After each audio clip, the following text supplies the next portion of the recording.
Self B.S. Mandora, Associate Professor, Department of Mathematics, Meera girls college Udaipur. हमने युगपत समीकरण में dx upon p equal to dy upon q equal to dz upon r के pattern की problems को solve किया था। इसमें हमने 3 रूल फर्स्ट, रूल सेकंड और रूल थर्ड 3 तरह की प्रॉब्लम हमने ली थी। फर्स्ट रूल में हमने बताया था कि फर्स्ट कोई भी 2 खंड लेके सोल्व किया जा सकता है और 2 डिफरेंट सॉल्यूशन निकाल सकते हैं। u1 xyz equal to c1, u2 xyz equal to c2। Second नियम में हमने बताया था कि फर्स्ट एक सॉल्यूशन का सब्स्टिट्यूशन, एक सॉल्यूशन निकाल कर उसको दूसरा सॉल्यूशन निकालने के लिए उसका फर्स्ट सॉल्यूशन को सब्स्टिट्यूट किया जाता है और इस प्रकार अपन सेकेंड सॉल्यूशन निकालते हैं। और थर्ड नियम में हमने एल्जेब्रिक बीजगणित के जो प्रोपोर्शनलिटी नियम है उस बेसिस पे हमने सॉल्यूशन निकाले थे। उसमें गुणक से मल्टीप्लाई करके डिनोमिनेटर को 0 बनाते हैं और इस प्रकार से अपन दोनों सॉल्यूशन निकालते हैं। अब हम इस चैप्टर पर आधारित जनरल प्रॉब्लम्स क्या क्या किस तरह से हो सकती है, डिफरेंट वेराइटीज़, प्रॉब्लम की डिफरेंट वेराइटीज़। जैसे प्रॉब्लम है dx upon y square x minus 2x4 equal to dy upon 2y4 minus x q y equal to dz upon 9z x q minus y cube.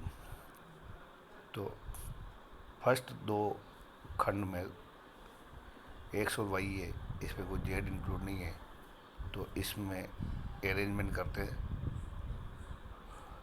First खंड में से x common लिया, second खंड में से y common लिया, dx upon x upon y cube minus 2x cube equal to dy upon y 2y cube minus x cube equal to dz upon 3z 3x cube minus y cube. अब यदि हम denominator को add करते हैं तो हम algebraic rule लगाते हैं प्रोपोर्शनलिटी का, dx upon x plus dy upon y plus dz upon 3z करते हैं तो डिनोमिनेटर की वैल्यू 0 आ जाती है।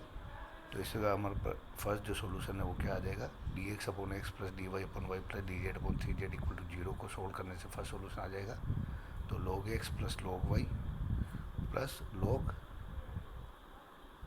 3 log z, log x plus log y plus 1 upon 3 log z equal to 0।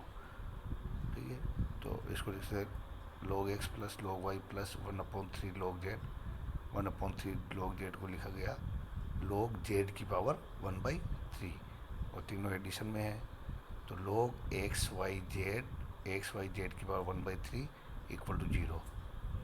Okay, equal to constant जब integral कर रहे हैं तो x y z की पावर 1/3 इक्वल टू c1।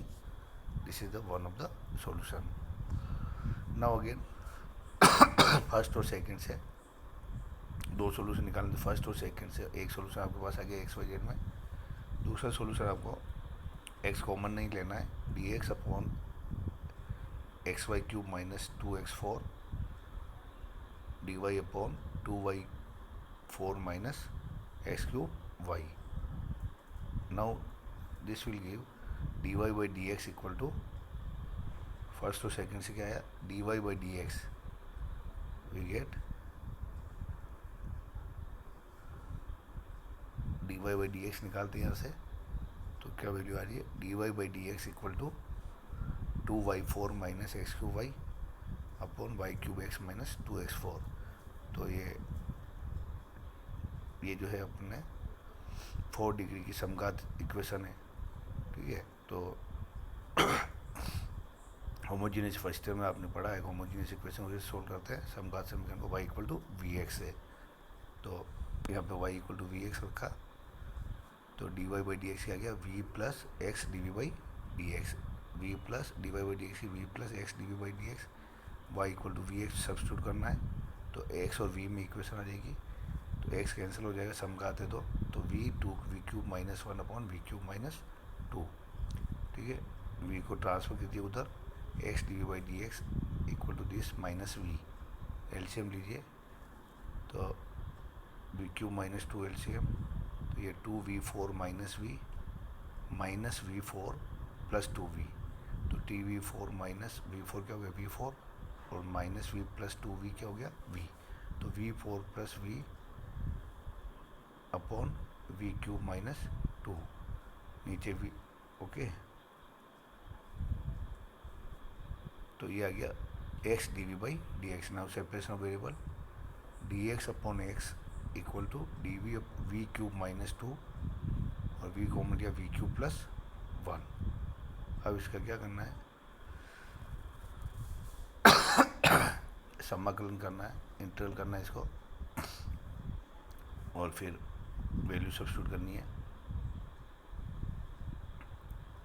तो इसको क्या लिख दिया, वी क्यूब माइनस टू को क्या लिख दिया, v cube plus one minus three, v cube plus one minus three, तो वी क्यूब एक बार वन अपॉन वी आ गया, वी क्यूब प्लस वन अपार सेपरेशन कर लिया, one upon v minus three upon v, v cube plus one, three upon v, v cube plus one, okay,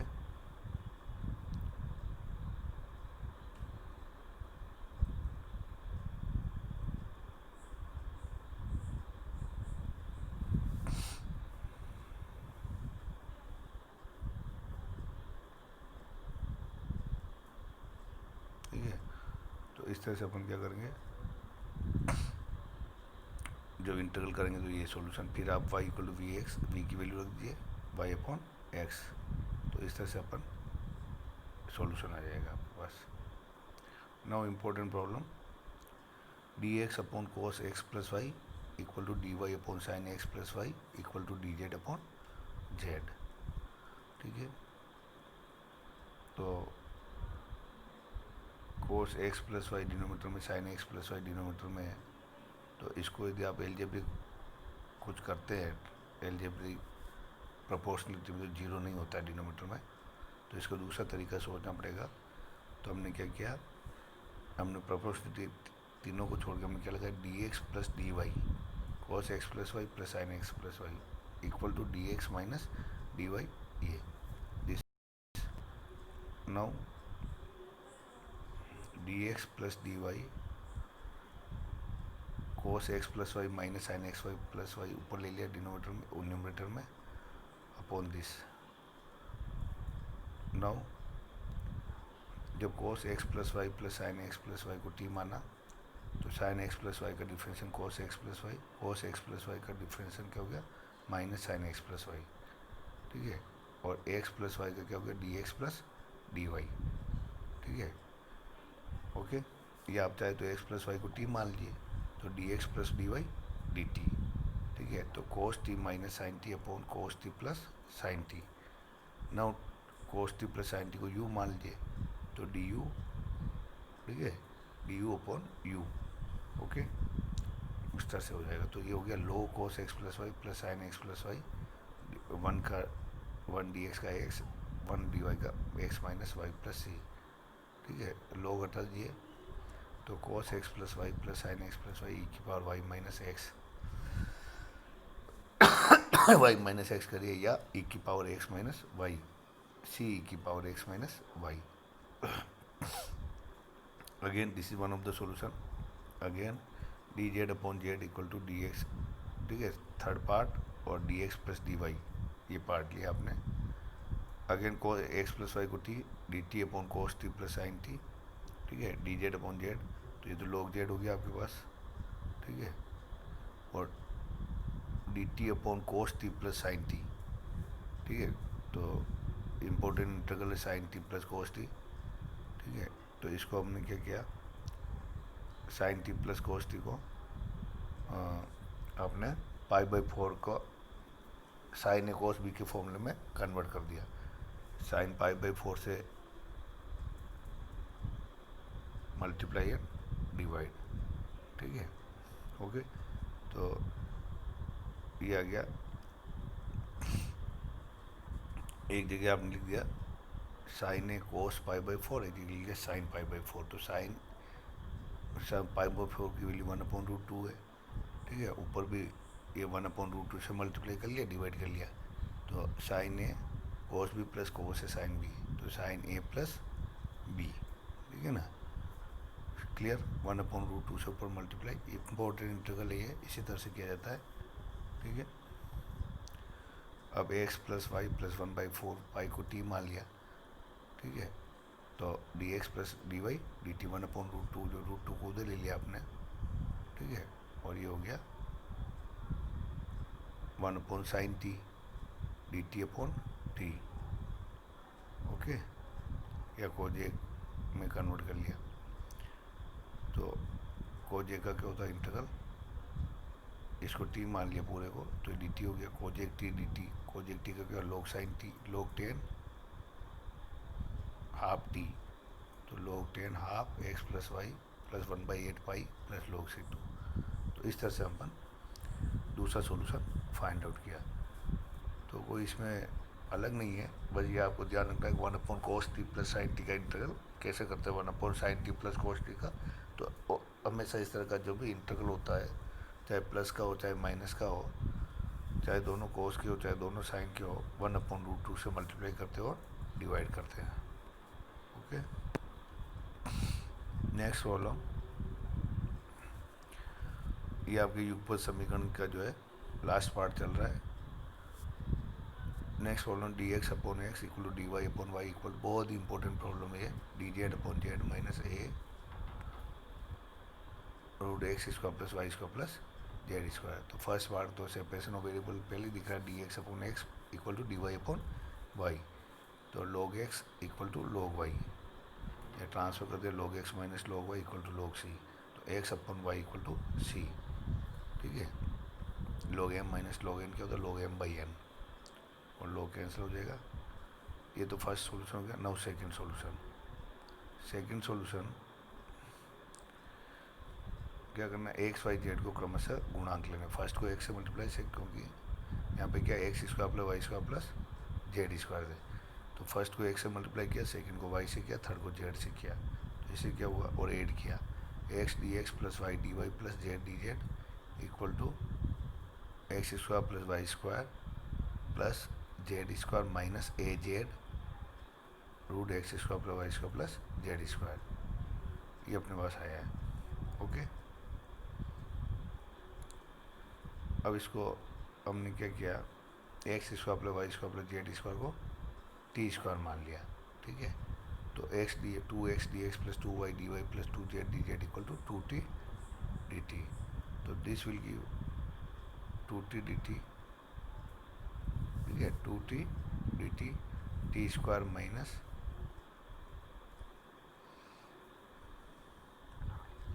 ए z T.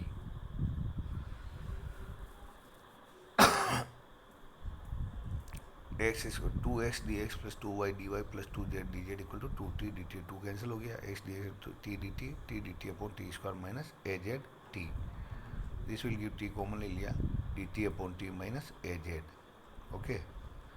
तो 9 एक के अंतिम पद में, ठीक है,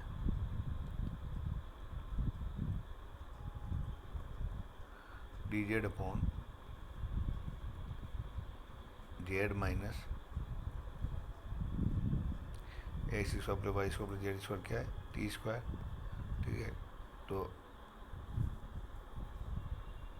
यहाँ पे x square plus y square plus z square t square put किया, ठीक है। तो we get t d t, we get d z upon z minus a t d t upon t minus a Z,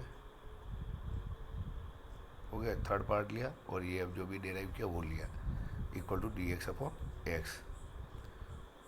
now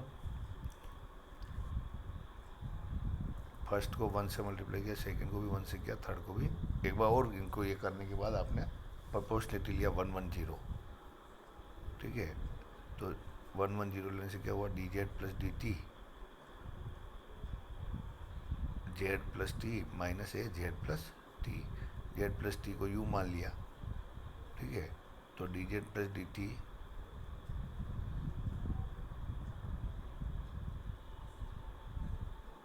d x upon x, now ठीक है। तो 1 minus a को multiply किया d x upon x minus d z, now this is 1 minus a log x और d z plus t को u मान लिया, D z d u upon u यानी log u, log minus log z plus t equal to log c. तो n log m, तो m की power n x की power 1 minus a upon z plus t equal to minus लग रहा है log m minus log n equal to c two. Value put कर ली z और टी की, जेड प्लस एक्स टी की वैल्यू पुट कर ली, दिस इज अनदर इंटीग्रल, ठीक है। तो इसमें थोड़ी बहुत कॉम्प्लिकेसी है, ठीक है। तो एक बार इसमें सब्स्टिट्यूशन भी है, एल्जेब्रिक भी है, ठीक है ना। तो ये सारा ध्यान से करना है इसको, ओके। और कोई प्रॉब्लम हो तो बताएं आप।